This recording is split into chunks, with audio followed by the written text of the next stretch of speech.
3 years You can't ago, escape Octavia this. Blackwell dropped I to her won't knees give in in. red dust Then and suffer. pressed both hands against her husband's chest. The mind beam had crushed him from the waist down. His blood pooled dark beneath the Wyoming sun, seeping into earth that would never give it back. She pumped his chest, counted compressions the way the traveling doctor had taught her. 1, 2, 3, 4. Breathe again. Her hands cramped. Her voice cracked, calling his name. Matthias stared at the sky with eyes that saw nothing, lips moving without sound. The other miners stood back. They'd pulled him from the collapse, but their work was done. This was women's business now. Death and birthing. The bookends of life that men preferred to witness from a distance. Octavia tore her petticoat, packed the wounds. The fabric turned crimson in seconds. She could see bone, could smell copper, and something worse, something internal and ruptured. Her medical training, such as it was, told her the truth her heart refused to hear. Matthias's hand found hers. His fingers were cold despite the July heat. Deed, he whispered. Blood flecked his lips. Hidden. Blood vault. Trust Silas. Don't talk, Octavia said. Her voice was steady. Her hands were steady. Inside, she was screaming. Save your strength. Crimson Spring, he knows. Caspian knows. Matthias's grip tightened. Don't trust. The sentence died unfinished. His hand went slack. His chest stopped fighting her compressions. The light in his eyes became the flat shine of a thing instead of a person. Octavia kept working on him for another hour, long after rational hope had fled, long after the miners had drifted back to town with their eyes downcast and their mouths shut.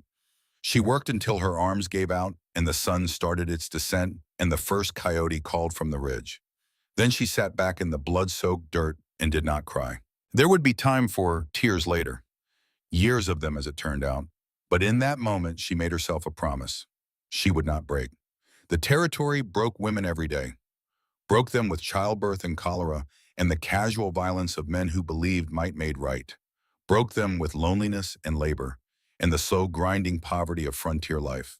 Broke them until they were bent, things hollow, things ghosts in cotton dresses, who moved through their days without seeing. Octavia Blackwell would not be one of them. She stood, wiped her hands on her ruined dress, walked back to town with her spine straight and her head high. And when Caspian Blackwell rode in 3 days later asking about the deed, before he asked about the grave, she saw exactly who he was. A vulture, waiting for death so he could feed. Now 3 years later, they had tied her to the blood wheel in the center of Crimson Valley's town square. The wheel stood 12 feet tall, an ancient thing of iron and wood that predated the town itself. Some said it was brought west by early settlers. Others claimed it was older than that, built by hands that worship gods, with names no one spoke anymore. It had seen hangings and brandings and public floggings. It had drunk so much blood over the years that rust and iron had become impossible to distinguish. Octavia stood with her arms spread wide, wrists bound to the spokes. The rope bit deep, her shoulders screamed. The summer sun hammered down on the crown of her head like the fist of an angry god. The crowd had gathered, 60, maybe 70 people packed into the square. Shopkeepers and miners, ranchers and their wives. Children pressed against their mothers' skirts, eyes wide with the awful fascination of witnessing someone else's destruction. Caspian Blackwell stood on the steps of the town hall. He wore a black suit despite the heat. His hair was oiled back from a face that resembled Matthias only in the most superficial ways. Same bone structure, same broad shoulders. But where Matthias had carried kindness in the set of his mouth, Caspian wore cruelty like a second skin. This woman, Caspian said, his voice carrying to every corner of the square. Let my brother die in the dirt. She had medical training. She had the knowledge to save him. And she watched him bleed out because she wanted what he had. The crowd murmured. The sound rolled over Octavia like a wave of judgment. That's a lie. Octavia's voice came out raw but clear. I worked on him for hours. I did everything I knew how to do. His injuries were beyond anyone's skill. Caspian didn't look at her. He looked at the crowd playing to them like an actor on a stage. She married my brother for his land, the Blackwell Ranch with its water rights and mineral claims. And when marriage didn't give her full control, she let him die to inherit it all. I loved your brother, Octavia said. The words scraped out of her throat. I held his hand while he stopped breathing. Where were you, Caspian? Where were you when he needed family? A flicker of something crossed Caspian's face. Not shame. Something colder. Calculation. I was in Cheyenne, he said smoothly, conducting business for the family mining operations. The same operations that employ half the men standing in this square. He paused, letting that sink in. And I hold a claim to the Blackwell Ranch that predates my brother's marriage. The land is mine by right of blood. This woman is a pretender and a widow who couldn't keep her husband alive. Judge Cornelius Mordain sat in a chair brought from the town hall, his considerable bulk spilling over its sides. He was Caspian's cousin on his mother's side, a fact everyone knew but no one mentioned. His appointment to the territorial bench had raised eyebrows from here to Cheyenne, but appointed he was, and his word carried the weight of law. The court has reviewed the claims, Mordain said, mopping his sweating face with a handkerchief. In light of the widow Blackwell's failure in her wifely duties and given the elder Blackwell claim, I hereby declare the property in question to be transferred to Caspian Blackwell, effective immediately. The gavel hit the portable table so hard the wood cracked. Octavia's vision blurred. Not from tears, from rage so pure it turned the world white at the edges. You can't do this, she said. Matthias signed the deed over to me before witnesses. I have legal standing. You have nothing, Caspian said. He descended the steps, walking toward her with the lazy confidence of a man who had already won. No papers, no proof, no power. Just the charity of the court, which I have generously convinced Judge Mordain to extend by allowing you to keep your personal effects and leave the valley with your dignity intact. He stopped 3 feet from the wheel, close enough that she could smell the pomade in his hair, the whiskey on his breath masked by peppermint. Or, he continued, voice dropping to something only she could hear, you can continue this unseemly display of defiance, and I will ensure you leave with nothing, not even the dress on your back. Octavia met his eyes, pale blue like ice over deep water, the kind of cold that killed you while you were still trying to understand how you'd fallen in. Do your worst, she said. Caspian smiled. It didn't reach his eyes. Deputy, he called. I believe Mrs. Blackwell needs more time to contemplate the wisdom of accepting the court's mercy. Leave her here until sunset. Let the town see what becomes of women who overreach. The deputy, a thin, nervous man named Fletcher, shifted his weight from foot to foot. Mr. Blackwell, sir, it's powerful hot today. Maybe just an hour or two. Sunset, Caspian repeated. His voice held no room for negotiation. Fletcher swallowed and nodded. The crowd began to disperse. Slowly at first, then with gathering speed as people remembered they had business elsewhere.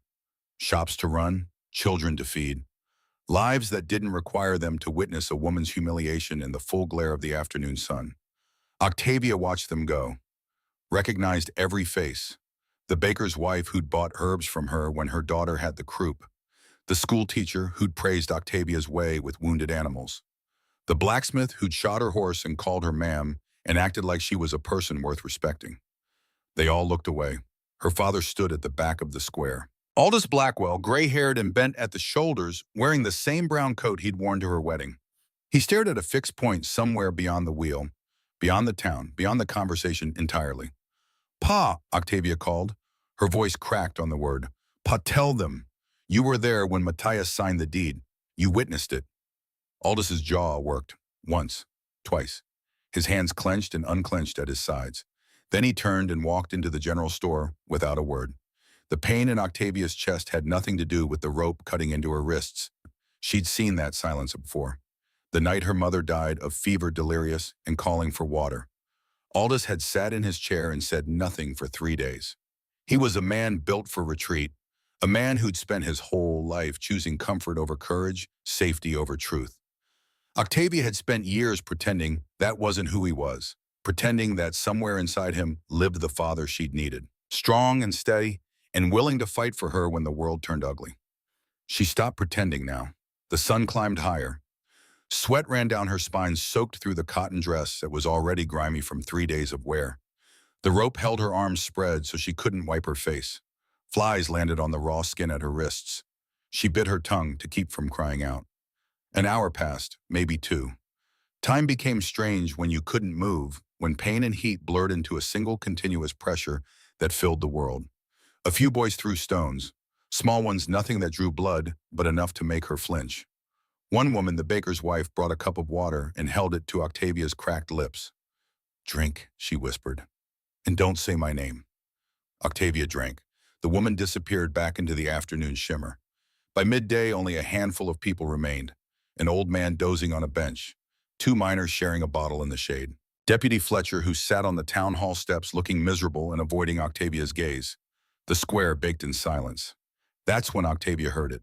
Hoofbeats, not from town, from the Eastern Ridge Trail, the one that ran along the canyon rim and down through the boulder fields. A single rider moving with deliberate purpose. The sound grew louder. Fletcher stood hand-moving to his gun belt. The miner stopped drinking. The old man on the bench opened one eye. The rider appeared at the edge of the square. He sat astride a black horse, tall and lean, with a bearing that suggested military training or aristocratic breeding, or both. He wore a long coat despite the heat dark wool that fell past his knees. His hat was pulled low, shadowing his face. But Octavia could see his hands on the reins. Gloved, steady, the hands of someone who'd never doubted his right to be wherever he was. He rode straight to the blood wheel without slowing. The horse's hooves kicked up small clouds of dust. The stranger dismounted in a single fluid motion, boots hitting the ground with barely a sound. He stood for a moment looking at Octavia, then at the ropes, then at the empty square around them. "How long have you been here?" His voice was low, rough, like stones dragged over sand. Octavia studied him. He was perhaps 35, though something in the way he held himself suggested older. His face was weathered, marked by a scar that ran from his left cheekbone to his jaw, pale and old. His eyes were gray-green, the color of winter water. Still and deep and difficult to read. "Long enough," she said. He reached to his belt and drew a knife, not quickly, not slowly, simply like it was the most natural thing in the world. The blade was ornate, silver worked with dark metal, the handle carved with symbols Octavia didn't recognize. But she saw the crest near the hilt, a crown above a spread-winged raven done in such fine detail it could only be the mark of royalty.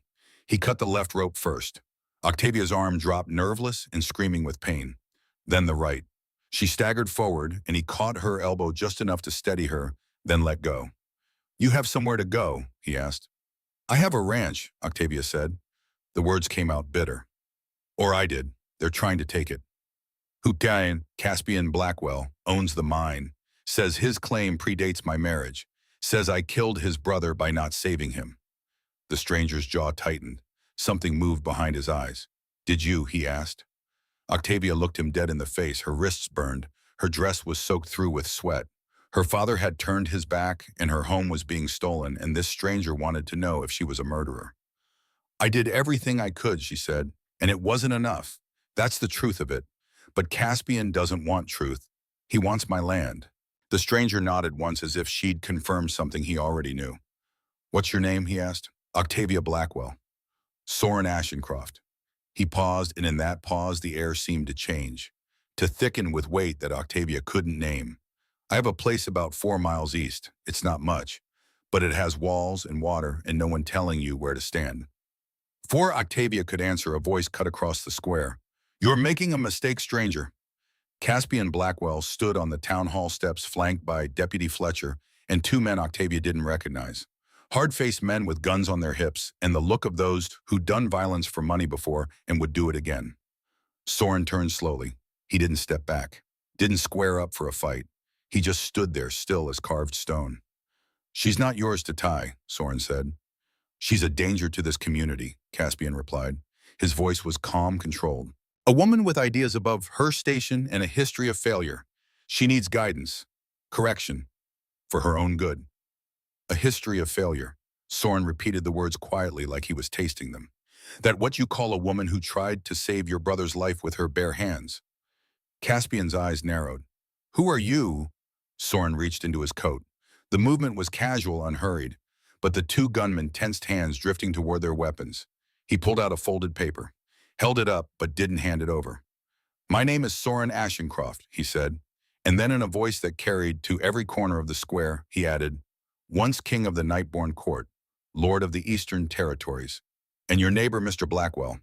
I hold the land past Broken Tooth Canyon, recognized by the territorial office in Cheyenne." The effect was instantaneous. Fletcher's face went white. One of the gunmen actually took a step back. Even Caspian's carefully constructed composure cracked just for a moment. His mouth opened, closed, opened again. "You're the Vampire King," Caspian said. The words came out flat, stripped of inflection by shock.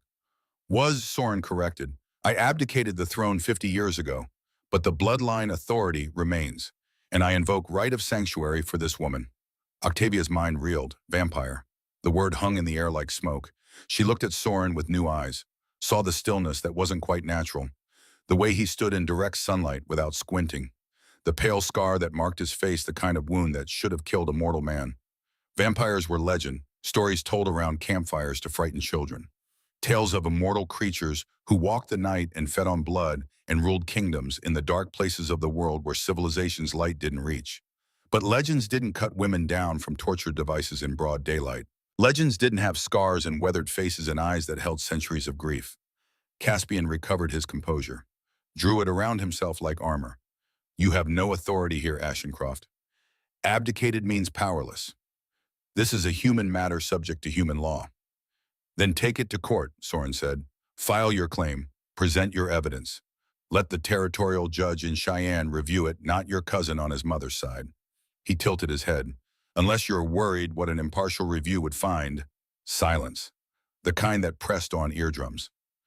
Caspian's face darkened. He looked from Soren to Octavia and back again. This isn't over, he said. No, Soren agreed. It's not. Caspian turned and walked back into the town hall. The door closed behind him with a sound like a coffin lid. Soren looked at Octavia. Can you ride? I've been riding since I was 6. Then ride with me. Tonight. Get whatever you can carry. We'll figure the rest tomorrow. Octavia shook her head. I'm not leaving my land. I'm not asking you to leave it. I'm asking you to survive long enough to fight for it. The words hit her sideways, because they were exactly what Matthias had said the night the mind support beam cracked right before he told her to run for help.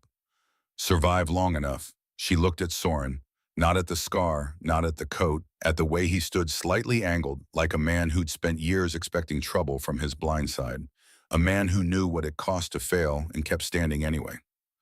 One night, Octavia said, then I come back. Fair enough, a voice called from across the square. Octavia turned to see Delphine Crane walking toward them.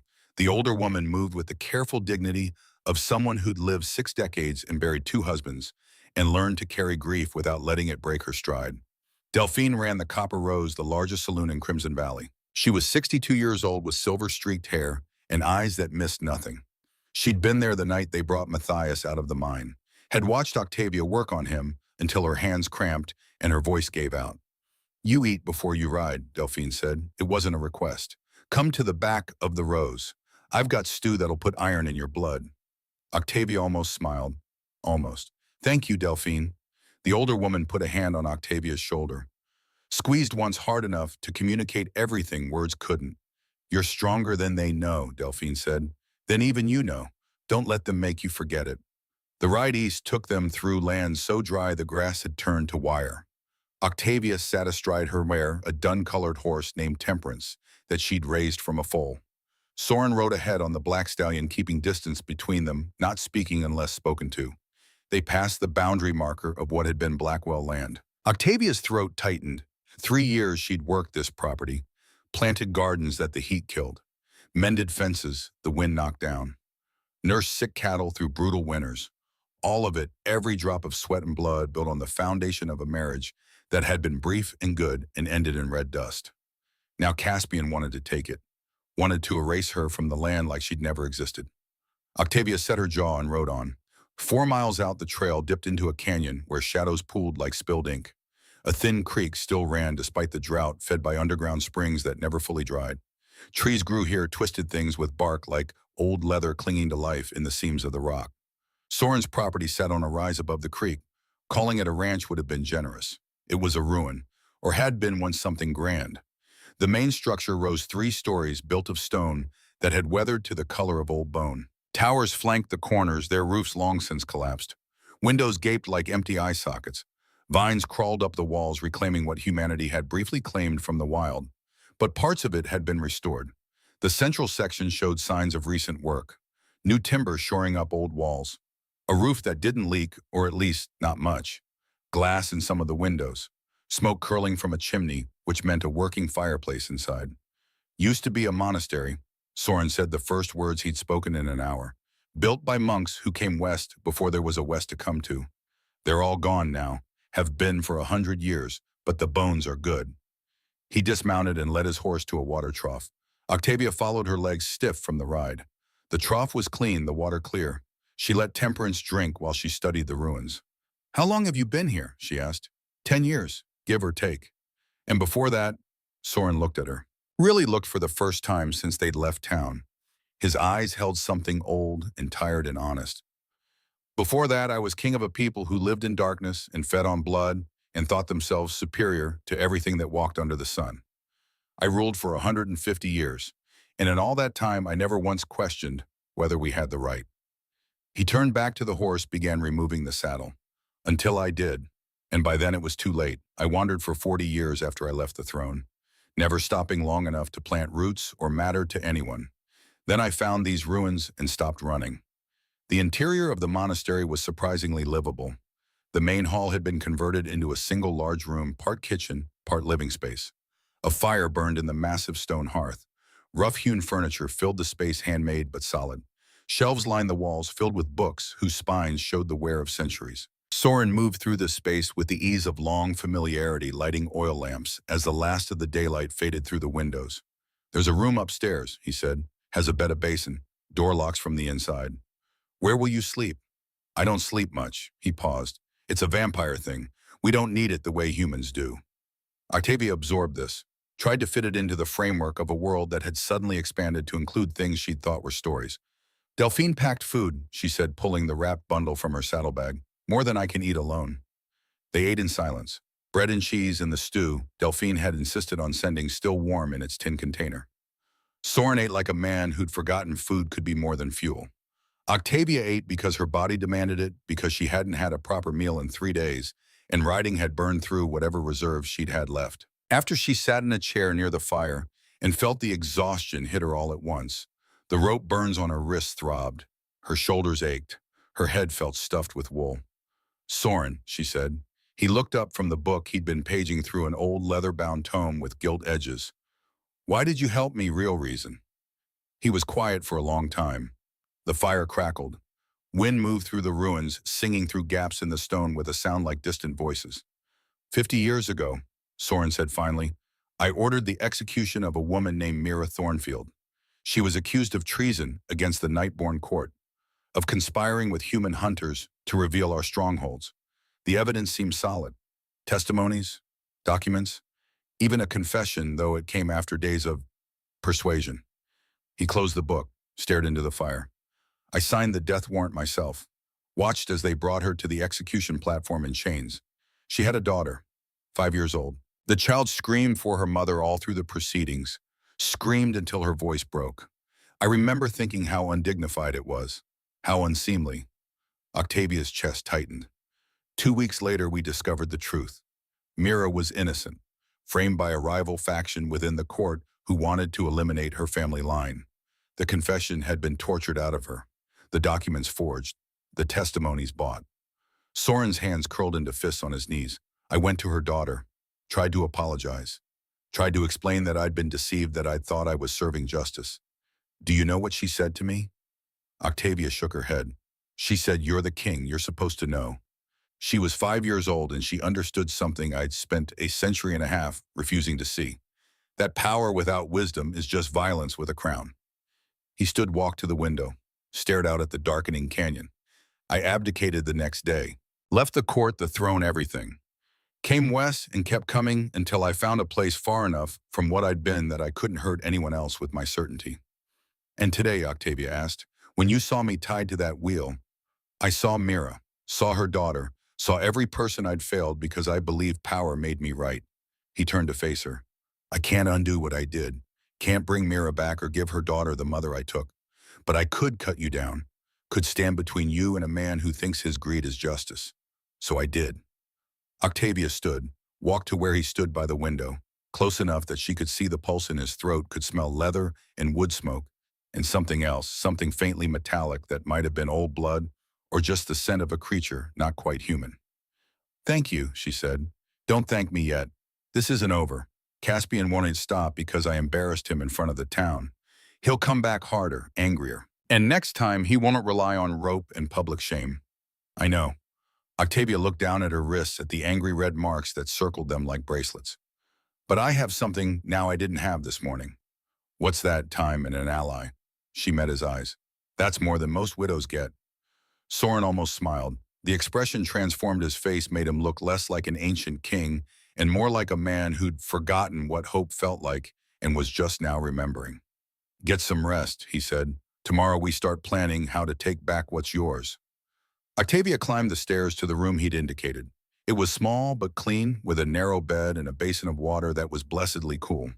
She locked the door not because she feared Soren, but because the habit of protecting herself had become instinct. She washed her face and hands, careful around the rope burns, changed into the spare shift she'd packed in her saddlebag, lay down on the bed and stared at the ceiling. Tomorrow she would fight, would figure out how to prove her claim to the ranch, would stand against Caspian and his bought judge and the weight of a world that crushed women who dared to stand. But tonight, for the first time in 3 years, she didn't have to hold herself together alone. Outside, she heard Soren moving through the ruins, checking locks, banking the fire, the small sounds of someone keeping watch. Octavia closed her eyes. Sleep came slowly, tangled with dreams of blood and rope and a 5-year-old girl screaming for her mother. But underneath it all, deeper than fear, ran a current of something she'd almost forgotten.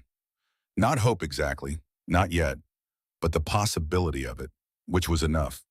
Octavia woke to voices. She sat up fast, hard hammering. The room was dark. No, not dark. Pre-dawn dark, the kind that comes just before the sky starts to lighten. The voices came from downstairs. Soren's low and measured. And another. Female. Older. Familiar. Octavia pulled on her dress, wincing as the fabric scraped over her rope-burned wrists, moved to the door and opened it carefully. Delphine Crane stood in the main hall, travel-stained and breathing hard. Her horse was still saddled outside, visible through the open door. I rode straight through, Delphine was saying. Didn't stop. You need to hear this. Soren saw Octavia on the stairs and gestured for her to come down. What happened? Octavia asked. Delphine looked at her. The older woman's face was grave. Caspian moved faster than we thought. He's not waiting for any territorial review. He's claiming the ranch under something called the Widow Incompetence Act. Says you've abandoned the property and failed to maintain it, so it reverts to the nearest male relation. That's not real law, Octavia said. No, but Judge Mordain ruled on it anyway. Signed the papers this morning before most of the town was awake. Caspian's already got men riding to the ranch. Octavia's blood went cold. To do what? Delphine's mouth became a thin line. Burn it, most likely. Destroy the structures. Make it look abandoned so his claim holds. My home, Octavia whispered. Everything Matthias built. There's more, Delphine said. She reached into her coat and pulled out a small object.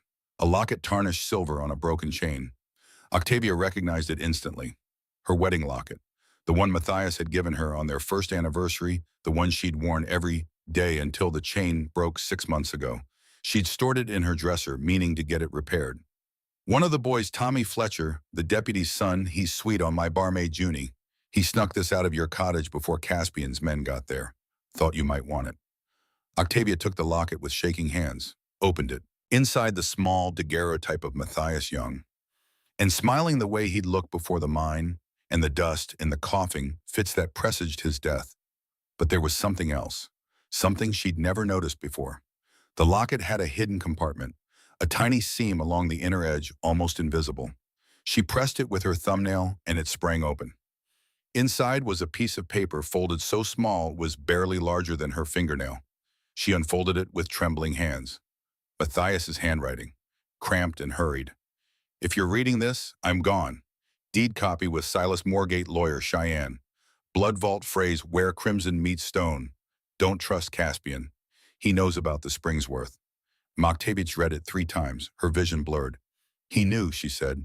Matthias knew something was going to happen. He protected me even then. What's it say? Delphine asked. Octavia handed her the paper. While Delphine read, Octavia looked at Soren. What's a blood vault? Soren's expression changed, became intent. It's old vampire magic, a way of sealing documents or valuables so only heirs of a particular bloodline can access them. The phrase is a key. If your husband used one, he was protecting something valuable. Where crimson meets stone, Octavia repeated. What does that mean? Red clay wall, Delphine said slowly. There's red clay in the wine cellar of your ranch. I remember because Matthias joked about it when you were building. Said the earth had iron in its blood. Octavia's heart kicked. The deed. He hid the deed there. Then we need to get to it before Caspian's men do, Soren said. If they burn the ranch, they'll burn the evidence with it. They've got a head start, Delphine warned. Left town 2 hours ago. Soren was already moving at grabbing his coat. We ride hard, we can beat them. The direct trail through the canyon is faster than the road they'll take with wagons and torches. Octavia grabbed her saddlebag. Then we ride. But Delphine caught her arm. There's something else. Something Tommy overheard. The older woman's face was grim. Caspian isn't just taking the ranch for the land. There's something about the water, the spring that feeds your property. Tommy heard Caspian talking to men from Cheyenne. Said the Crimson Spring water has properties. Special properties. That people would pay fortunes for it. Octavia felt the world tilt. What kind of properties? Healing or life extension. I don't know the details. But Caspian's been testing it, selling it to wealthy buyers back east. And your land is the only place it flows from. Soren's face went still. Crimson Spring. I've heard legends, thought they were myths. Water touched by ancient magic filtered through veins of copper and iron until it carries properties that can extend human life by decades. And Matthias knew, Octavia said. Understanding crashed over her. That's why Caspian wanted him gone. That's why the mine collapsed. It wasn't an accident. Delphine nodded slowly. I think Caspian sabotaged it, killed his own brother for water rights worth more than all the gold in Wyoming. Rage flooded Octavia's veins. Not the hot, immediate kind. The cold, calculating fury that burned slow and left nothing but ash in its wake. Then we don't just take back my land, she said. We expose what he did. We make sure everyone knows Caspian Blackwell is a murderer. Soren handed her a rifle from the rack on the wall. First we get the deed, then we get justice. In that order. They rode out into the pre-dawn darkness, 3 figures on horseback racing against fire and greed and the weight of secrets that killed. Behind them, the monastery ruins stood sentinel against the coming dawn. Ahead, smoke was already rising on the horizon. Octavia kicked Temperance into a gallop and didn't look back. They reached the ranch as the first flames touched the barn. Octavia pulled Temperance to a hard stop on the ridge overlooking her property. Below in the gray light before dawn, 6 men moved with torches. They'd already set fire to the hay stores. The dry timber caught fast flames climbing toward the sky with a roar that reached even this distance. Soren dismounted in one fluid motion. How many entrances to the cellar? 2, Octavia said. Her voice came out flat, distant, like she was describing someone else's burning home. Main stairs from the kitchen, exterior door on the west side. They'll be watching both. Delphine pulled her rifle from its saddle holster. But there's enough smoke now they can't see clearly. We move fast, we might get in before they notice. Soren looked at Octavia. His eyes held a question. She nodded once. I'm not watching my home burn twice. Let's go. They rode down the ridge at an angle using the smoke and pre-dawn darkness as cover. The men below were focused on their work, methodical in their destruction. Professional. This wasn't random violence. This was calculated erasure. Octavia recognized 2 of them. Mine workers who'd tipped their hats to her in town, who'd bought medicinal herbs when their children took sick. Now they threw torches through her windows like it meant nothing. Caspian's money bought loyalty, or at least bought the appearance of it. They reached the exterior cellar door while the men were occupied with the barn. Soren pulled it open and hinges screaming in protest. The sound was lost in the roar of the fire. Inside the cellar was dark and close. It smelled of earth and old wine, the particular musk of underground spaces that never fully dried. Octavia's eyes adjusted slowly.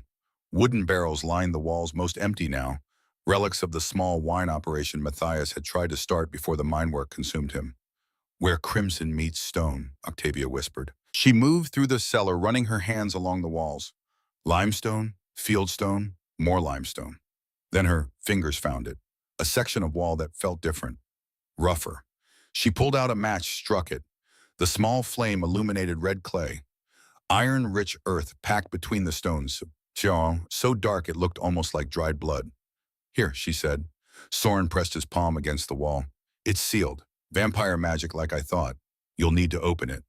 How blood, your blood. If Matthias keyed it to your bloodline, your blood is the only thing that will work.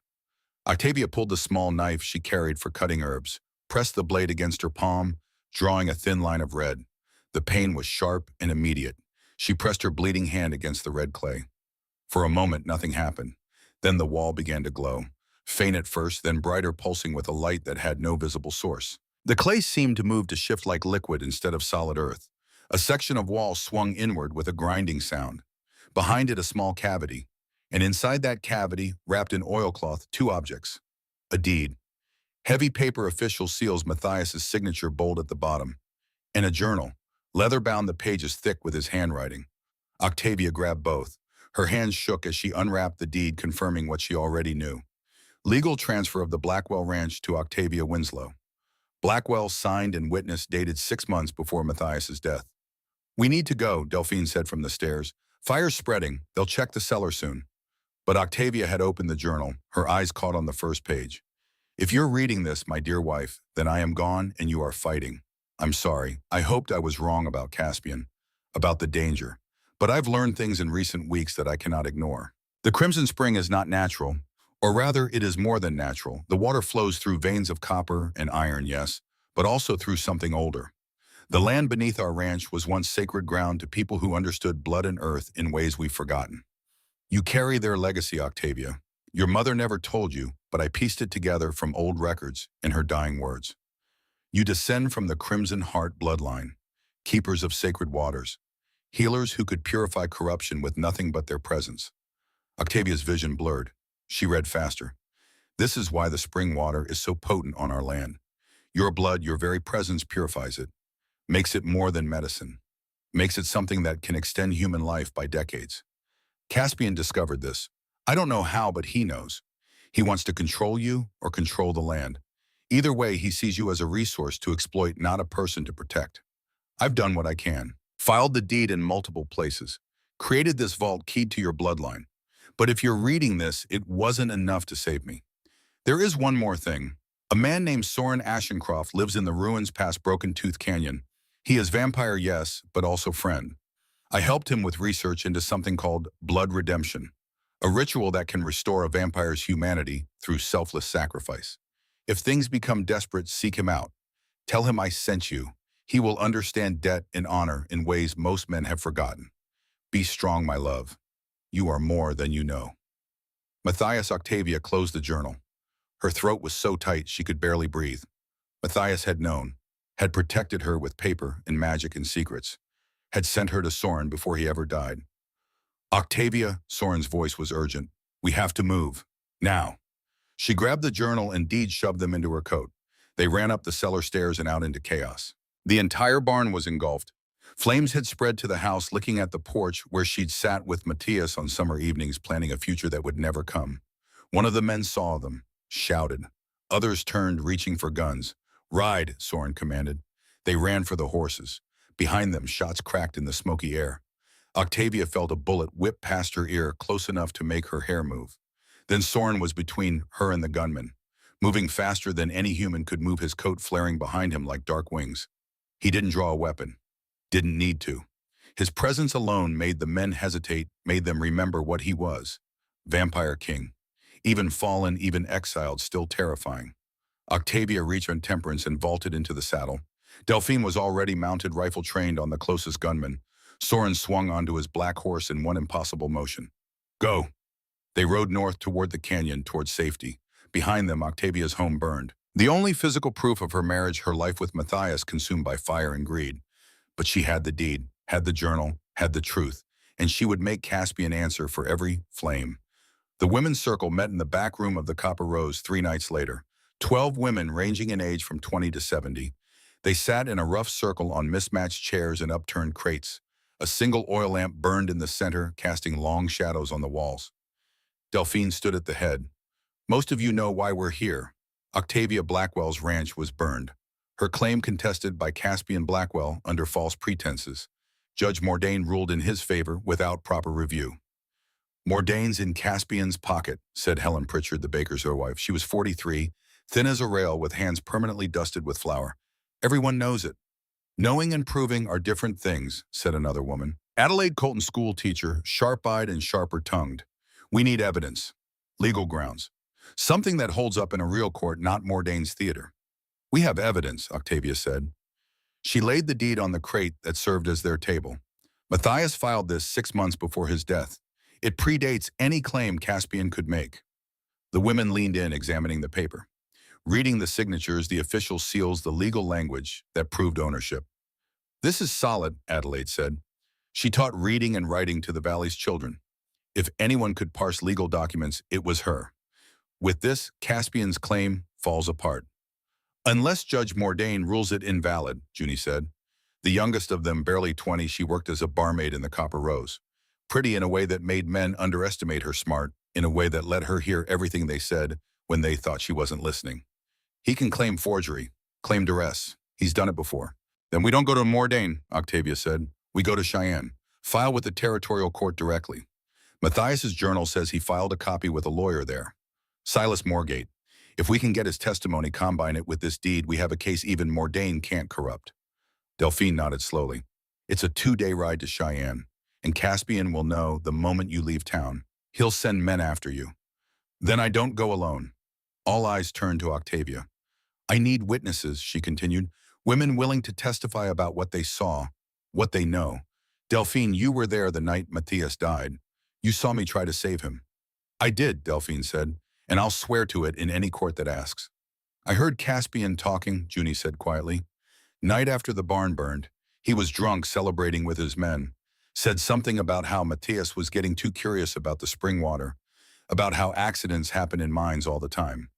The room went silent. You're saying he killed his own brother? Helen whispered. I'm saying he as good as admitted it when he thought no one important was listening.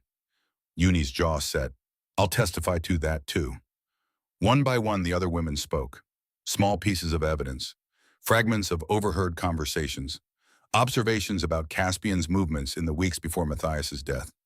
None of it was conclusive alone, but together woven into a single testimony, it painted a picture. Murder, fraud, conspiracy. We need to be careful, Adelaide said. Caspian controls the mine.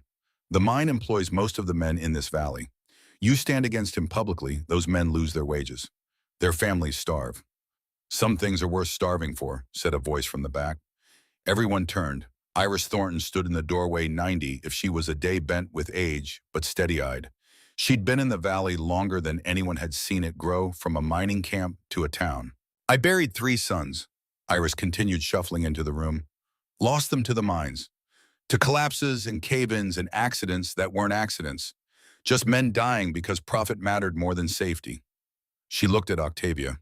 Your husband was a good man. Tried to change things. Caspian killed him for it, sure as I'm standing here. You fight him, girl. We'll stand with you. Octavia felt her eyes burn. Thank you. Don't thank me yet. Standing's the easy part. Winning's hard. Iris lowered herself onto a crate with a grunt. Now what's this I hear about a vampire? The room shifted. Tension coiled like a snake preparing to strike. Soren Ashencroft, Octavia said. She kept her voice level.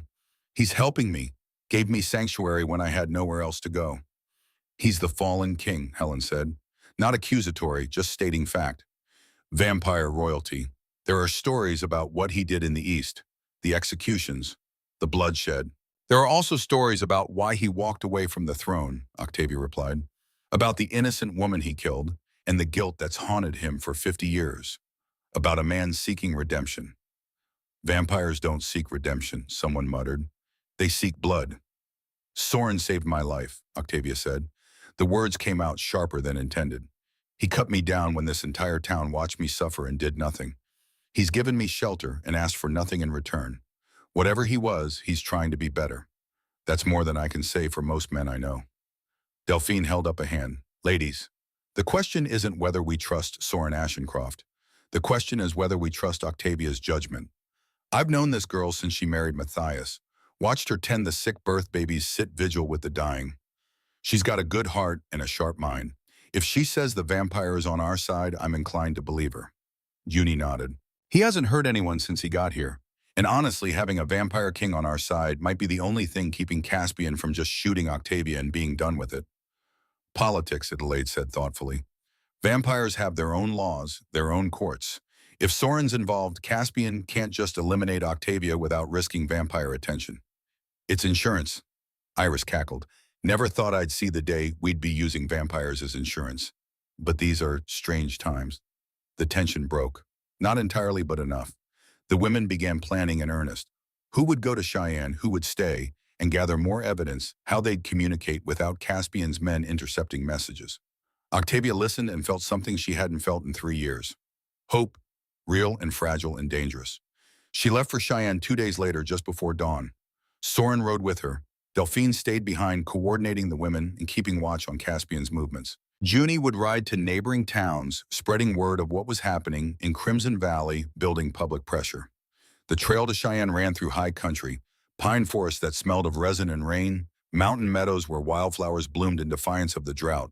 It was beautiful in a way that made Octavia's chest ache. Matthias had wanted to bring her here, had promised that one day when the ranch was stable and the mines less demanding, they'd take a week and just ride. See the mountains, sleep under stars. Be young together while they still could. That future was ash now, burned with the barn and the house and the life she'd tried to build. But maybe she thought maybe there could be a different future. Not the one she'd planned, but one worth living anyway. They rode in comfortable silence for the first few hours. Then the trail narrowed, forcing them to ride single file. Soren led, picking the path with the easy confidence of someone who'd ridden these mountains before. "When were you last in Cheyenne?" Octavia asked. "5 years ago. Needed supplies that couldn't be found in smaller towns. Books mostly, and blood." Octavia had wondered about that. "You said you don't hurt humans. How do you—" "Feed," Soren glanced back at her. "Animal blood mostly. Deer, elk, sometimes cattle if I can buy them from ranchers who don't ask questions.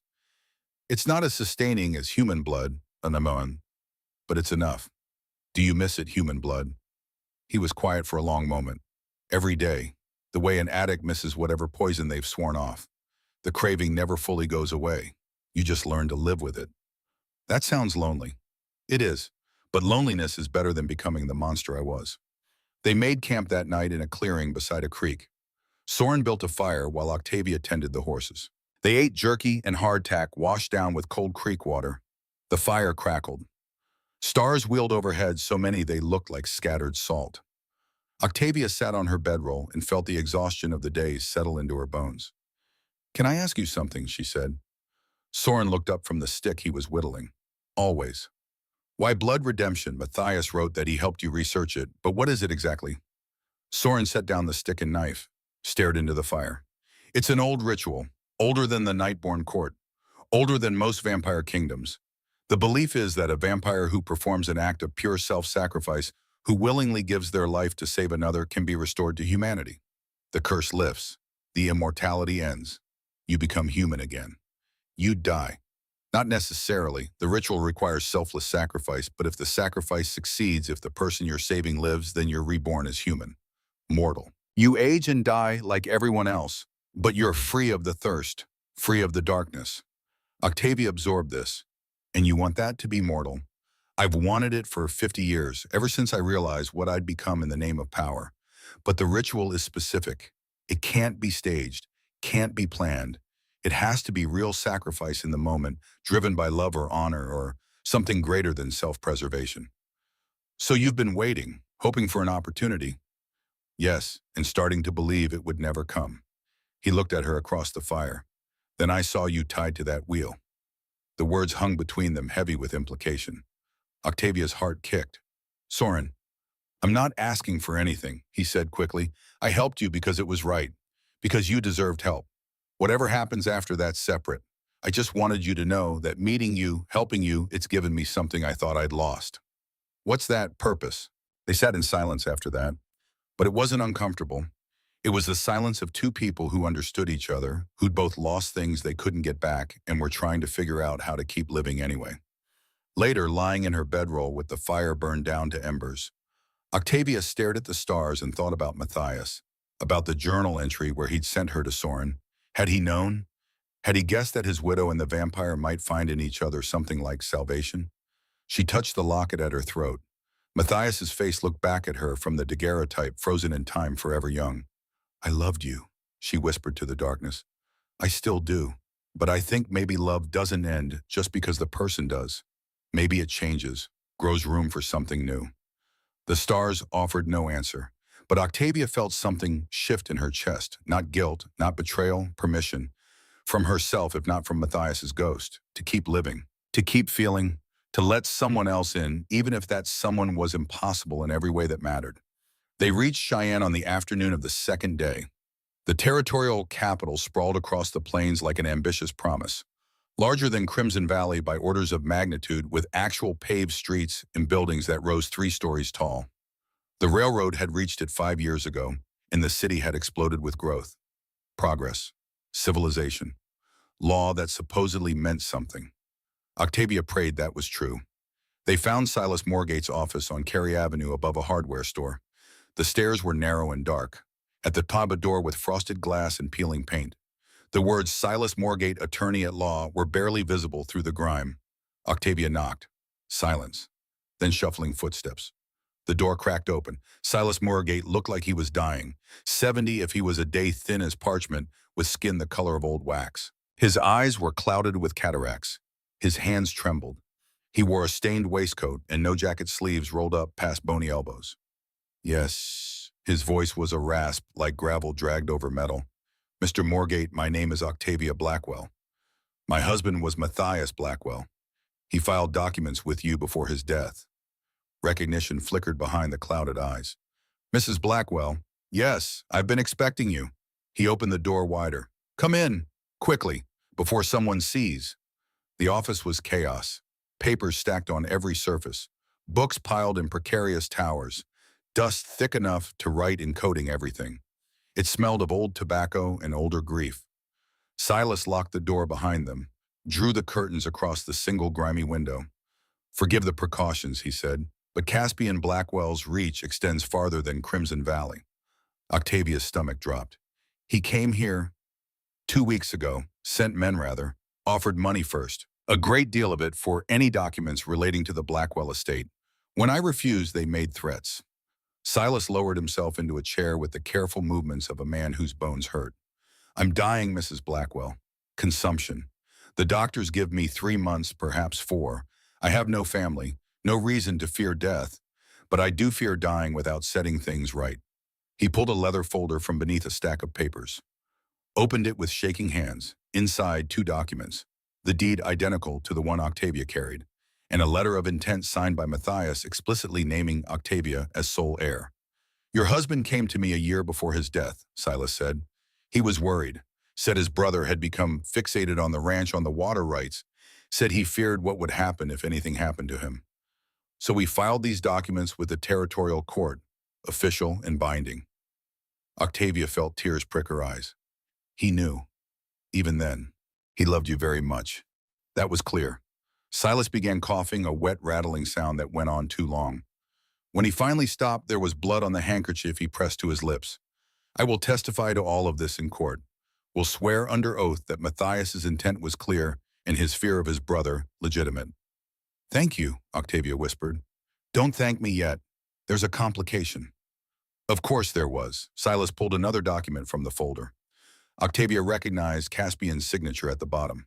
2 weeks ago, after his men failed to bribe or threaten me, Caspian filed his own claim. Backdated it to 6 months before Matthias's marriage to you. Claims the deed you hold was created under duress, that Matthias wasn't of sound mind when he signed it. That's a lie, Octavia said. Of course it is, but it's a lie with legal weight. The territorial court will have to review both claims. Determine which has precedence. That process takes time. Weeks, perhaps months. And during that time, Caspian's possession of the property stands. Octavia's hands clenched. So even with your testimony, even with the deed, I'm still in limbo. In legal terms, yes, but Mrs. Blackwell, this is where things become interesting. Silas leaned forward. Caspian's backdated document is clever, but it's also sloppy. The notary seal is wrong, too new. The paper is the right age, but the ink isn't. I've been practicing law for 45 years. I know forged documents when I see them. Can you prove it? I can testify to my suspicions, can point out the inconsistencies. Whether a judge chooses to investigate is another matter. Soren, who'd been silent until now, spoke. What if the testimony came from someone with legal authority beyond the territorial level? Silas looked at him, really looked, seeing past the hat and coat to what lay beneath. You're a vampire, he said flatly. I am. And you're helping Mrs. Blackwell because her husband was my friend, and because I owe a debt to the concept of justice I spent too many years perverting. Silas studied him for a long moment. You're Soren Ashencroft. I thought you were legend. I wish I was. would make the guilt easier. Something passed between the two old men, some understanding that transcended species and circumstance. Vampire law still holds limited recognition in territorial courts, Silas said slowly. A testimony from royalty, even abdicated royalty, carries weight. If you were to invoke lex sanguis, the ancient blood law, you could freeze property transfers pending investigation. It would buy time. How much time? Octavia asked. Enough to properly investigate Caspian's claims, to subpoena records, to build a real case instead of relying on one man's corrupt ruling. Then I'll do it, Soren said. Silas nodded. I'll file the paperwork tomorrow. We'll testify that Matthias's deed is legitimate and that Caspian shows signs of forgery. Combined with your invocation of lex sanguis, it should be enough to force a real review. Octavia felt hope kindle in her chest. Thank you, both of you. Save your thanks, Silas said. Caspian won't take this lying down. Once he learns you've been here, that we've filed these motions, he'll escalate. You need to be prepared for that. We are, Octavia said, but she wondered if that was true. If anyone could really be prepared for the violence men like Caspian unleashed when cornered. They stayed in Cheyenne that night at a boarding house that asked no questions and charged by the hour. Octavia lay awake on a narrow bed listening to the city sounds through thin walls. Voices, laughter, the distant whistle of a train. A knock at her door made her sit up fast. It's me. Soren's voice, quiet, urgent. She opened the door. He stood in the hallway, coat over his arm, face grim. What happened? Someone's spreading word about us. About me. He handed her a piece of paper. It was a wanted poster. Not official, just cheap print on cheaper paper, but effective. At the top, a crude drawing of Soren's face, the scar exaggerated into something demonic. Below in bold letters, Vampire King Ashencroft, fallen tyrant, known associate of Widow Blackwell. Beware dangerous. And at the bottom in smaller print, the Widow Blackwell consorts with vampires. Questions her fitness to hold property. Reports sightings to Caspian Blackwell, Crimson Valley mining. Concern. Octavia's hands shook as she read it. He's turning the town against me, she whispered. Making it about you. Making people afraid. He's smart. Attacking your claim wasn't working, so he's attacking your character. Vampires make easy villains. And a widow who trusts one, Soren's jaw tightened. That plays right into every fear people have. What do? You distance yourself from me, publicly. Tell people I forced you, threatened you, whatever story lets you keep your reputation intact. No. Octavia. No. She looked up at him, met those winter water eyes. I'm done letting fear dictate my choices. You saved my life. You've helped me fight for my home. I won't repay that by calling you a monster to save my reputation. Your reputation is the only thing protecting you right now. People won't testify for a woman they think is corrupted by vampire influence. Then I'll convince them otherwise. I'll stand in front of the whole town and tell them the truth. That you're seeking redemption. That you've shown me more honor than most humans ever have. And if they can't accept that, if they choose prejudice over truth, then they were never going to help me anyway. Soren stared at her. You understand what you're risking. I understand that some things are worth risking everything for. Justice, truth, loyalty. She paused. Friendship. The word hung between them. Not quite right, not quite enough, but safer than the alternatives, than the words that were building in Octavia's chest like pressure in a sealed bottle. Soren reached out, hesitated, then gently took her hand. His skin was cool, not cold, like river stones in shade.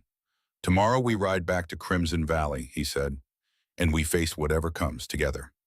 Together, Octavia agreed. They stood in the hallway of a cheap boarding house, holding hands like children, and made a promise neither of them was certain they could keep. But it was a promise nonetheless. They rode back to Crimson Valley in a single day, pushing the horses harder than was wise. The town had changed in their absence. Posters like the one Soren had shown Octavia covered every surface. Nailed to walls, posted on shop windows, tacked to the bulletin board outside the general store. People stared as they rode down Main Street. Some with fear, some with curiosity. A few with open hostility. Reverend Thaddeus Holbrook stood on the church steps watching them pass. His expression was troubled, but not condemning. Delphine waited outside the Copper Rose. Her face was grim. Town meeting tonight, she said without preamble. Caspian called it, says there's a matter of public safety to discuss. Octavia dismounted. He's going to try to turn them against me. Already has partially.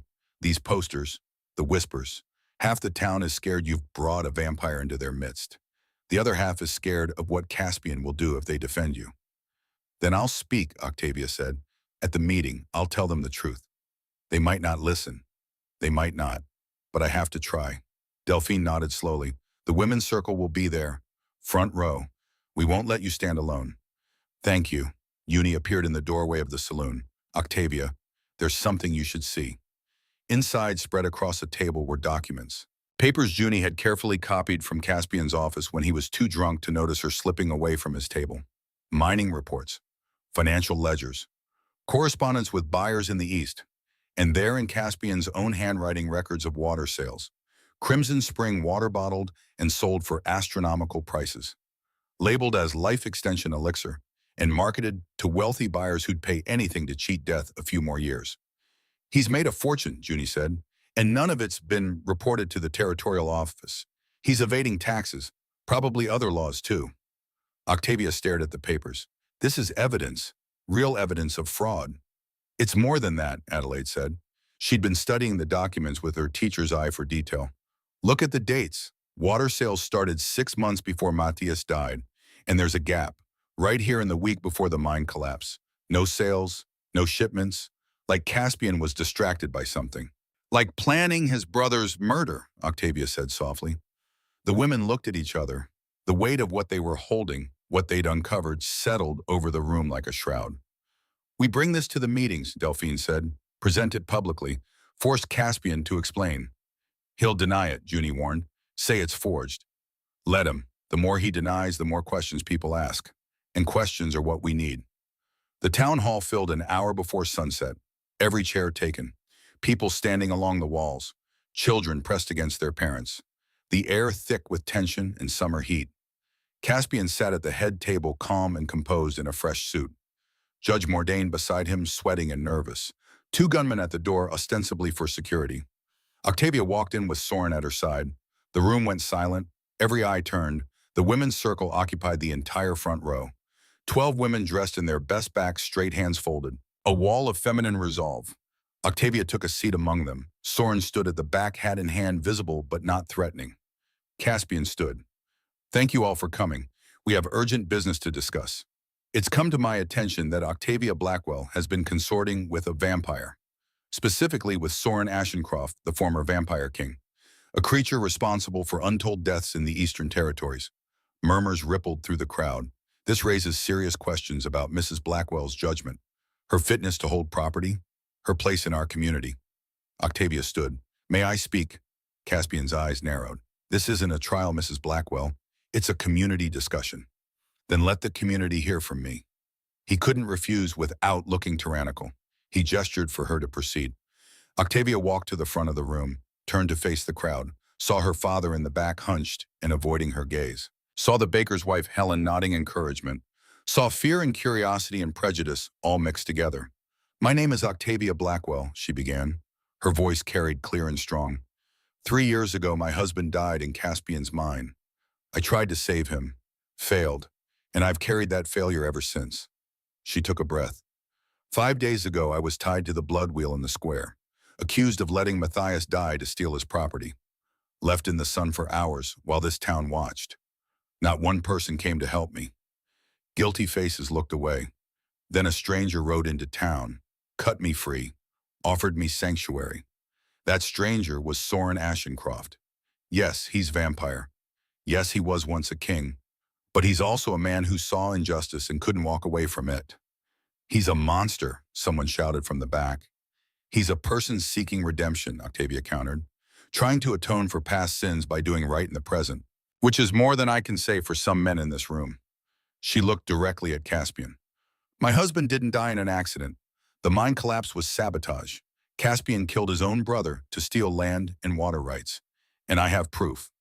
The room exploded, voices overlapping, chairs scraping. Caspian on his feet, face red. That's slander, he roared. Delphine stood, handed Octavia the documents Junie had stolen. Octavia held them up. These are financial records. Water sales from the Crimson Spring. Sales Caspian never reported. Profits he hid, and they start 6 months before my husband died. She began reading. Dates, amounts, buyer names. The crowd's murmur grew louder. Matthias discovered what you were doing, Octavia said to Caspian. Discovered you were selling our water for your profit. He confronted you, and you killed him for it. I did no such thing, Caspian's voice cracked. Those documents are forgeries planted by this woman and her vampire accomplice. Then explain the dates, Adelaide called out. Explain why sales stopped the week before Matthias died. Explain why they resumed the week after. Caspian's mouth worked. No sound came out. Reverend Holbrook stood. I believe these allegations warrant investigation. Proper investigation. By authorities beyond Crimson Valley. Murmurs of agreement. Caspian saw control slipping. Saw his carefully constructed narrative unraveling. Soren Ashencroft hasn't tricked anyone, Octavia said. He's been honest about what he is, about his past, about his desire to be better. Can you say the same? Silence. Caspian looked around the room, saw doubt on faces that used to show deference, saw questions replacing fear. He walked out. The gunman followed. Judge Mordain stayed seated, looking small and lost. The crowd erupted into discussion. Arguing, questioning, the silence that had protected Caspian for so long finally broken. Octavia sat down. Her legs shook, her hands trembled. But she'd done it. She'd spoken truth to power, and the town had listened. Delphine squeezed her hand. That took courage. It took desperation, Octavia corrected. Courage is when you have a choice. You had a choice. You chose right. Octavia looked to the back of the room. Soren was gone. Slipped out during the chaos, probably. He understood spectacle. Understood when his presence helped and when it hindered. But she knew he was listening. Somewhere in the darkness outside, keeping watch. And somehow that made her feel less alone than she'd felt in 3 years. The territorial marshal arrived in Crimson Valley 3 days after the town hall meeting. His name was Ezekiel Thorne. He stood 6'4" in his boots with a weathered face that suggested 50 hard years and eyes that missed nothing. He wore a long coat with the territorial seal embroidered on the breast, and he carried papers signed by the governor himself. Octavia met him outside the Copper Rose. Delphine stood beside her, and behind them the women's circle. 12 women who'd decided silence was more dangerous than speech. Mrs. Blackwell, Thorne said, tipping his hat, I've reviewed the documents you filed with the territorial court. Interesting reading. And Octavia's heart hammered. This man could validate everything or dismiss it all with a stroke of his pen. And I have questions. For you, for Caspian Blackwell, for half this town. He looked around the square at the faces peering from windows and doorways. I also have a warrant to inspect the Blackwell Ranch in the Crimson Spring. Need to verify certain claims about water properties and illegal sales. The ranch burned, Octavia said. Caspian's men destroyed it. So I heard. That's another crime to add to the list. Thorne pulled a folded paper from his coat. I'm placing Caspian Blackwell under investigation for fraud, property destruction, tax evasion, and suspected involvement in his brother's death. If he's smart, he'll cooperate. If not, the marshal shrugged. Well, the law has ways of encouraging cooperation. Relief flooded through Octavia so sudden and strong her knees nearly buckled. Thank you, she whispered. Don't thank me yet. Investigation isn't conviction. And Blackwell's got money and connections. This won't be easy or quick. Thorne's eyes shifted to someone behind Octavia. And you must be the vampire. Octavia turned. Soren had emerged from the alley beside the saloon, moving with that preternatural quiet that marked him as other. Soren Ashencroft, he said, not offering his hand. Smart. Some men wouldn't shake with vampires, and forcing the issue created awkwardness nobody needed. Thorne studied him. You invoked Lex Sanguis to freeze the property transfer. Bold move. Necessary move. Maybe, but it's complicated matters considerably. Vampire law and territorial law don't always align neatly. Thorne tucked the warrant back into his coat. However, your testimony regarding the timeline of events and the legitimacy of Mrs. Blackwell's claim has weight. I'll need a formal deposition. You'll have it. Thorne nodded, looked back at Octavia. Where's your father, Aldous Blackwell? I need to speak with him, too. Octavia's mouth went dry. I don't know. Haven't seen him since the town meeting. Find him. His testimony matters. He was present when your husband signed the deed. His word could corroborate the claim. If he'll speak, Octavia thought, if shame hasn't silenced him permanently.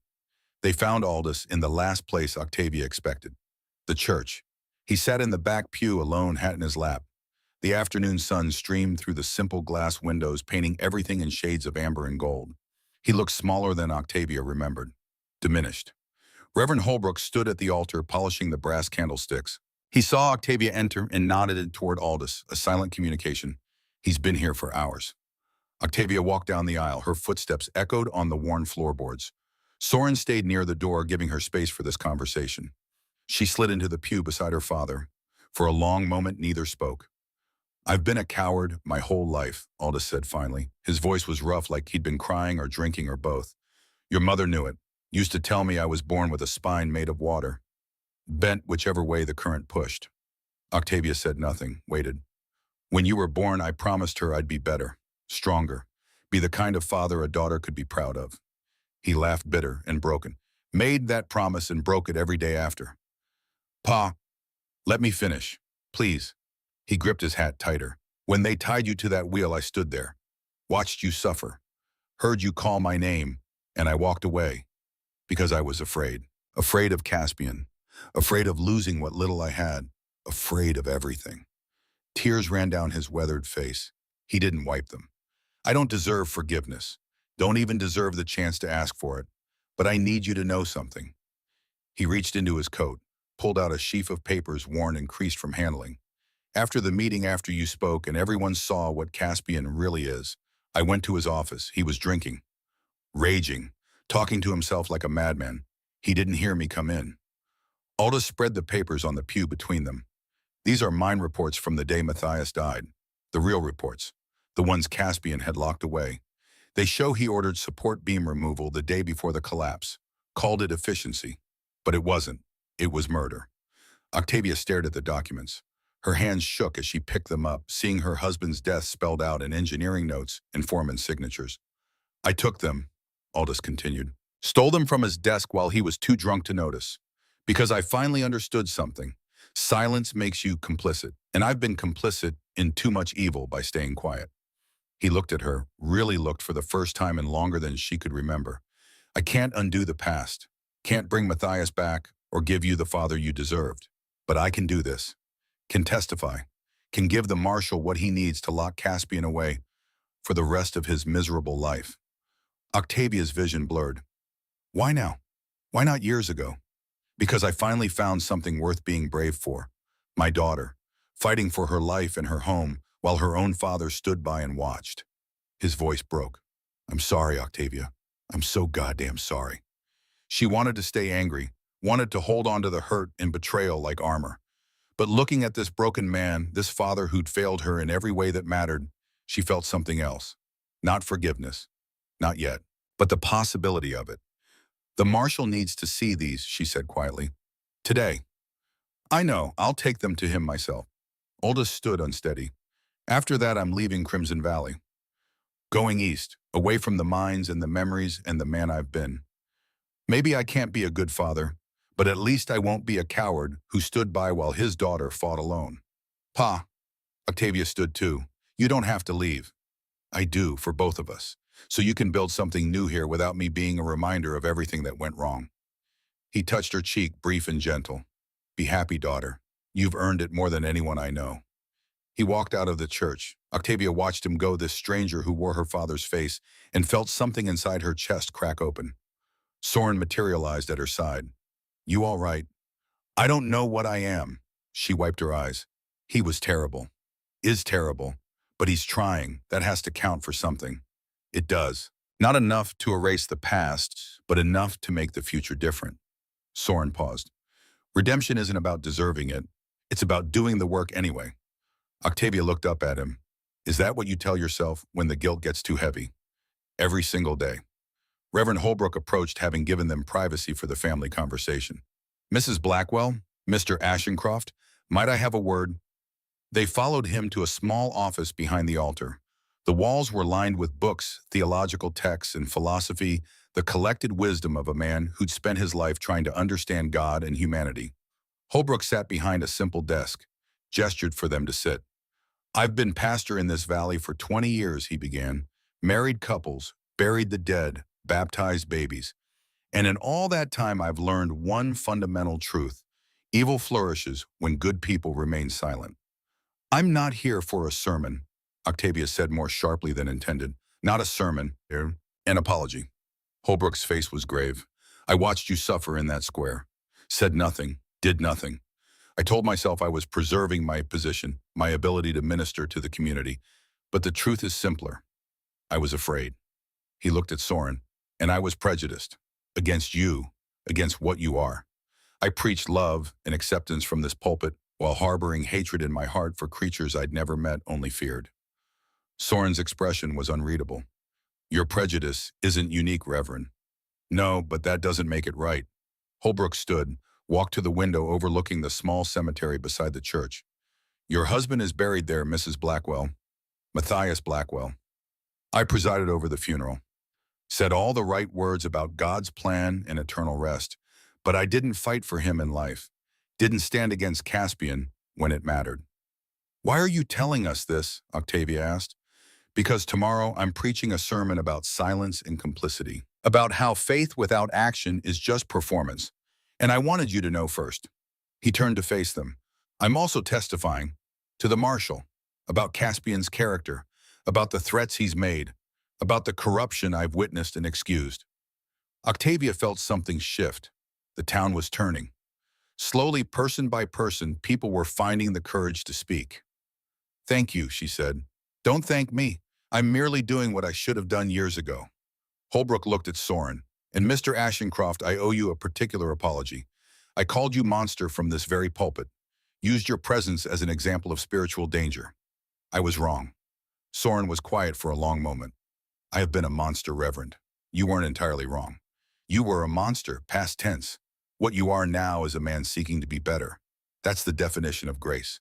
And if I can't extend grace to someone actively pursuing redemption, then everything I preach is hollow. Something passed between the two men. Understanding, respect. The world is changing, Holbrook continued. Has to change. The old ways, the silence and complicity and prejudice, they're dying. People like you, Mrs. Blackwell, you're forcing that change, making it impossible for us to look away. He smiled, tired but genuine. It's uncomfortable, painful, but necessary. They left the church as the sun began its descent. The sky turned copper and gold bleeding light across the valley like a promise. People are complicated, Octavia said. Yes, Soren agreed. But maybe that's the point. Nothing simple is worth saving. Caspian came for her 2 nights later. Octavia was staying at the Copper Rose in a room Delphine had prepared. Safer than the ruins, more defensible. The women's circle took turns keeping watch. Tonight it was Junie's shift. The girl burst through the door at midnight, eyes wild. They're coming, 6 men. Caspian's leading them. They've got torches and guns. Octavia was already moving, pulling on her boots, grabbing the rifle Delphine kept loaded in the corner. Where's Soren? Watching the north approach. He saw them too. Sent me to warn you. Downstairs, Delphine was barricading the doors. Other women appeared from rooms and shadows armed with whatever they could find.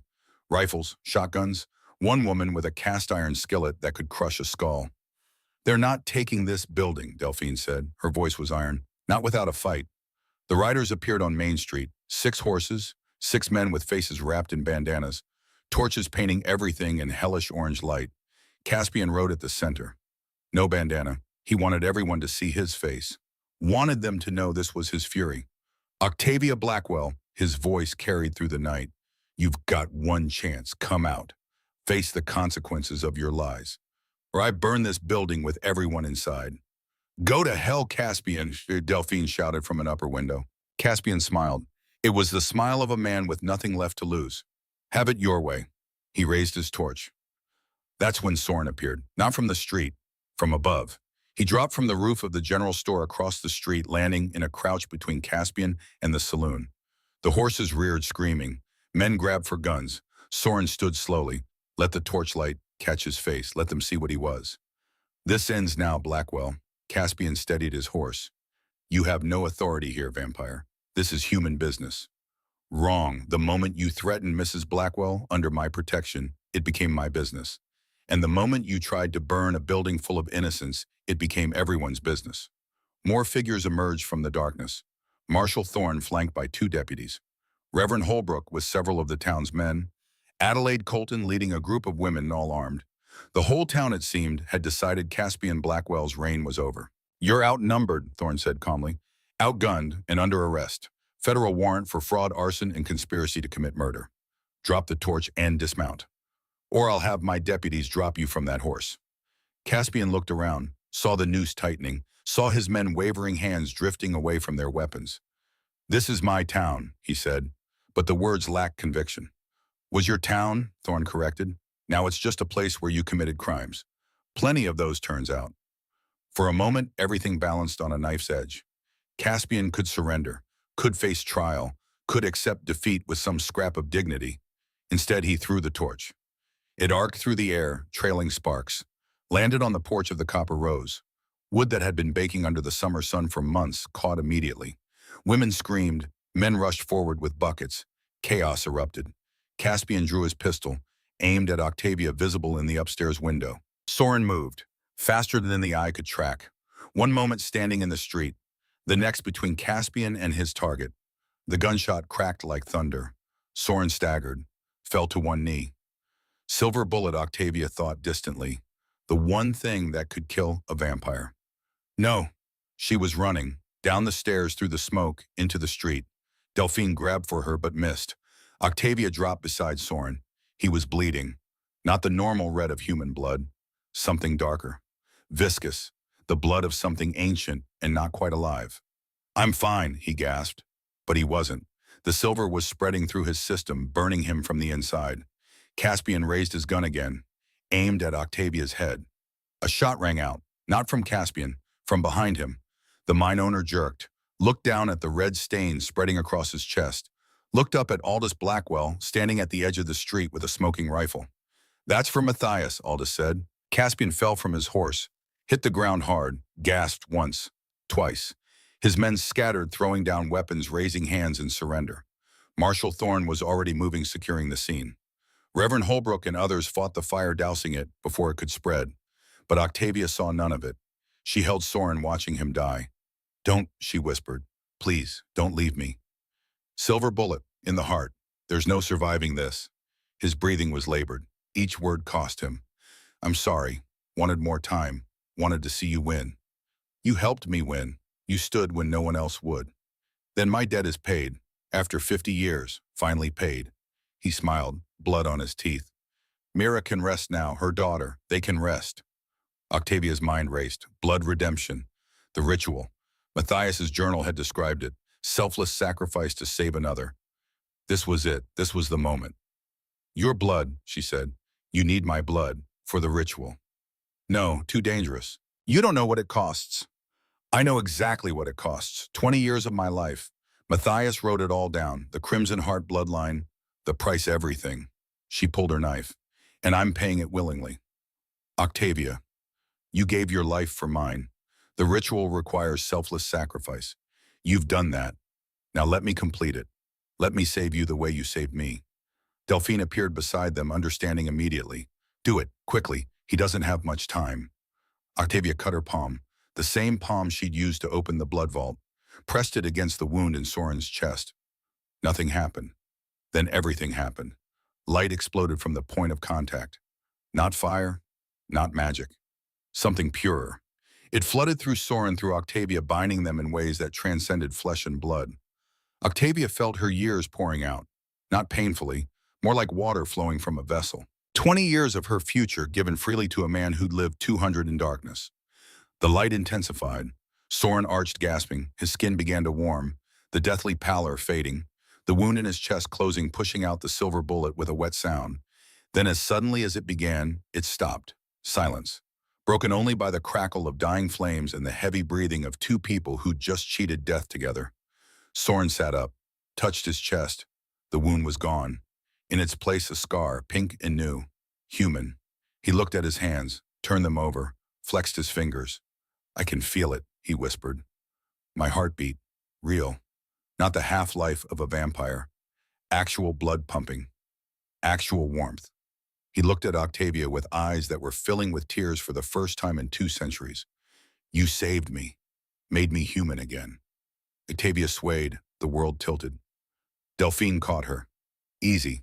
You just gave up 20 years. Your body needs to adjust. Worth it, Octavia managed, and meant it. Marshal Thorne approached. Mrs. Blackwell, Mr. Ashencroft, I have questions, a lot of questions, but they can wait until morning. He looked at Caspian's body being covered with a sheet by his deputies. Justice was served tonight. Messy, not how I'd have preferred, but served nonetheless. Aldous stood nearby, rifle hanging loose in his hands. He looked old, tired, but standing straighter than Octavia had seen in years. Will there be charges, he asked, for shooting him? Self-defense, defense of others, multiple witnesses. Thorne shrugged. I'd say you're clear. Might want to leave town for a while anyway. Let things settle. Already planning on it, Marshal. Aldous looked at Octavia, father and daughter separated by years of silence in a street full of ash and blood and justice. Thank you, Pa, Octavia said. He nodded, walked away into the darkness. And Octavia let him go, knowing some relationships were never meant to be mended completely. But they could be ended with grace instead of bitterness. That was enough. The territorial court ruling came 6 weeks later. The Blackwell Ranch was legally and irrevocably Octavia's. Caspian's fraudulent documents exposed. His hidden profits seized. His mining operation shut down. Judge Mordain fled to California. Silas Morgate testified from his deathbed, his final act of professional integrity. The territorial governor personally commended his service. Crimson Valley changed. Slowly, the mines reopened under new management. Worker safety became policy. The Crimson Spring was declared a territorial resource, profits going to community development instead of one man's greed. The women's circle became permanent, meeting weekly, supporting each other, making sure what happened to Octavia never happened to another woman in silence.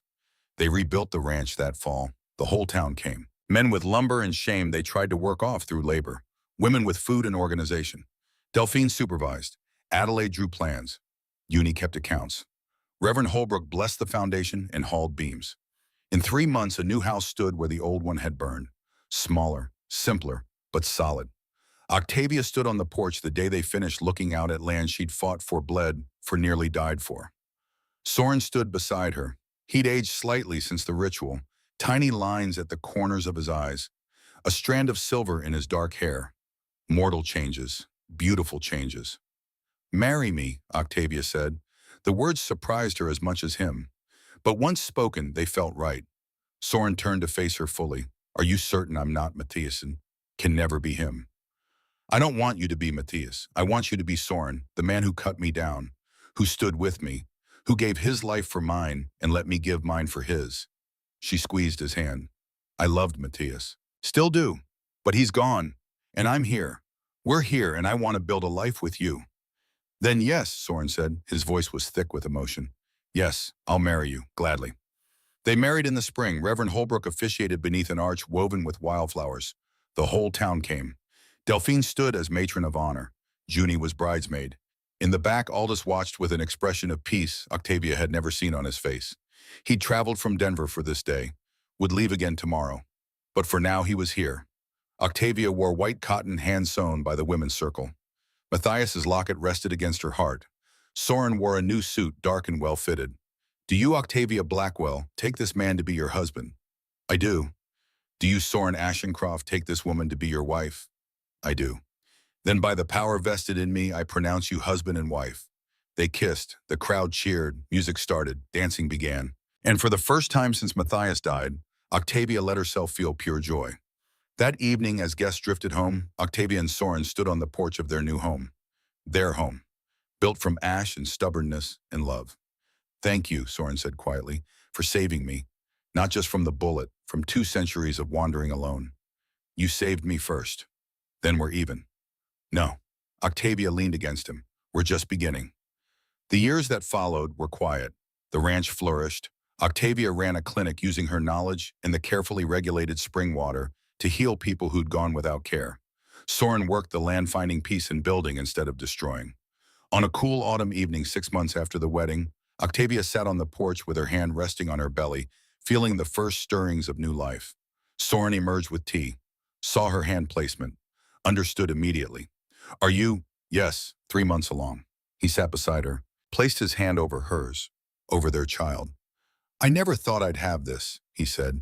Family, future, the chance to be a father. You'll be a good one. I'll make different mistakes than your father did. Probably. but we'll face them together. They sat in comfortable silence as the sunset painting the valley in shades of gold and crimson, the colors of blood and harvest, of sacrifice and abundance. Inside Matthias's journal rested on a shelf, his memory honored but no longer a weight, just a part of the story. One chapter in a book still being written. The baby came in early spring, a boy, healthy lungs and dark hair. They named him Matthias Soren Ashencroft, honoring the past, embracing the future.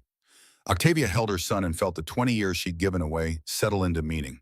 This child would have less time with her than he might have otherwise, would lose his mother sooner than fair. But he would know her, would be loved, would grow up in a home built on sacrifice and the refusal to let evil win. That was legacy enough. Years passed. Young Matthias grew strong. The women's circle expanded. Uni married. Adelaide became mayor. Delphine ran for territorial legislature and won. Progress. Slow, imperfect, but undeniable. Octavia aged with grace. The 20 years she'd given meant she would die in her 60s instead of her 80s. But she aged with purpose. Soren aged beside her. They grew old together, lines deepening, hair silvering. It was the most beautiful thing she'd ever experienced. On a summer evening in her 63rd year, Octavia sat on the porch with Soren. Matthias was grown now, running the ranch with his own wife and children. "Do you regret it?" Soren asked. The question he'd asked 100 times. "The 20 years and not once," Octavia answered. "Every year with you was worth a lifetime alone." "I love you," he said. "I love you too." They sat holding hands, watching the sunset, watching their grandchildren play. And Octavia thought about the girl tied to a blood wheel in a dusty square, who'd thought her life was over, who'd believed there was no future beyond grief and loss. That girl couldn't have imagined this, couldn't have conceived of happiness rising from ash, of love growing in scorched earth, of redemption being possible for vampires and cowards and widows who'd lost everything. But it was. Octavia had learned that truth in blood and fire and stubbornness. Some things are worth fighting for, worth bleeding for, worth giving years of your life for.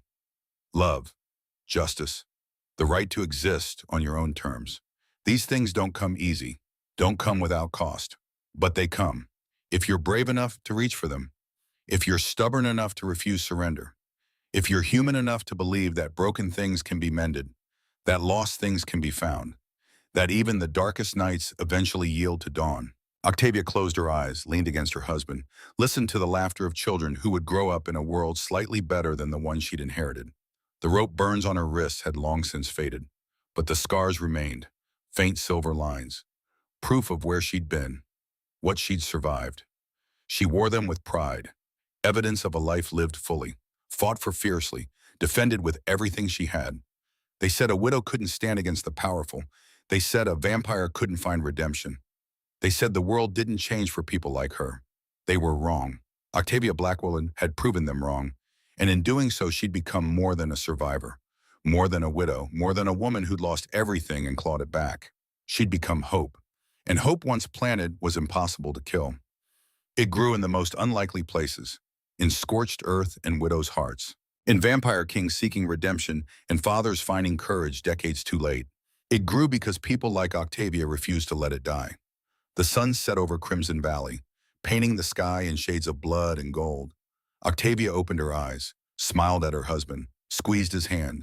Tomorrow would bring new challenges, but tonight she had this: peace, love, family, a life worth living, a future worth fighting for. And that was everything.